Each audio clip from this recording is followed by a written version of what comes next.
Kailangan pong sumailalim sa operasyon ng isang street sweeper matapos siyang makaladkad ng truck sa Valenzuela City.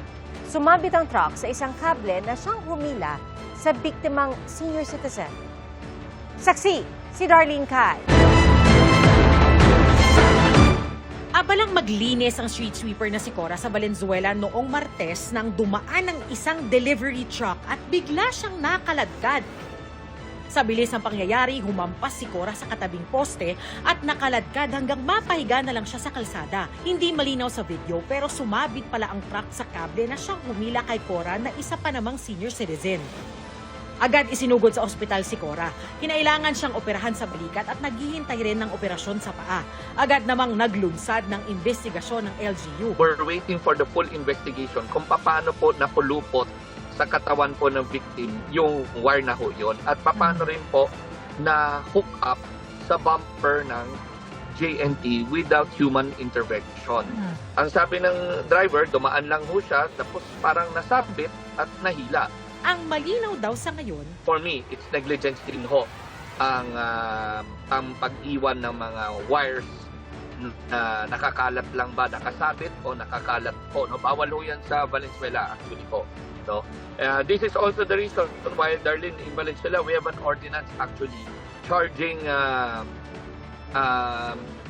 maintenance cost per pole, no, sa mga utilities companies natin because we want them to be responsible.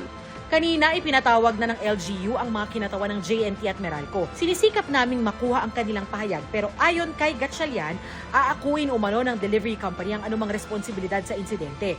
Bukas daw nakatakda na sila magbigay ng paunang 200,000 piso sa pamilya ni Cora para sa kanyang medical expenses. JNT Express, of course, is saying na this is an accident talaga, no? Kasi yung the driver that was driving the truck is an experienced driver in that area, no, in Marolas. Kabisado niya naman po yung kalye na yun and hindi niya rin alam paano po yung alambre nag-hook sa likod ng bumper ng truck. Ang Meralco po ay kanina in-investigate ko rin ho. What we found out is, number one, the pole is owned by Meralco.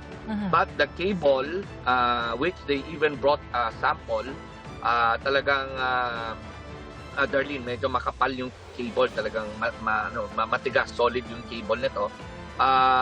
Their statement kanina during the meeting is they don't own the cable. Iniimbestigahan pa kung aling utility company ang may-ari ng sumabit na kawad. Bukod sa tulong medikal at pinansyal, nangako rin ng LGU ng legal assistance kay Cora. Patuloy raw mag-iikot sa syudad ang mga tauhan ng Valenzuela LGU para siguruhin na wala nang nakalaylay na kable para hindi na maulit itong insidente. Ako si Darlene Kai, ang inyong saksi. Ikinalulungkot raw ng Meralco ang nangyari sa senior citizen na nakaladkad ng truck dahil sa sumabit na kable sa Valenzuela City. Git ng Meralco, hindi kable ng kuryente ang nagdulot ng aksidente pero patuloy ang pagkikipag-ugnay nila sa Valenzuela LGU. Tumutulong din daw sila para matukoy ang nagmamayari ng kableng na hatak ng truck.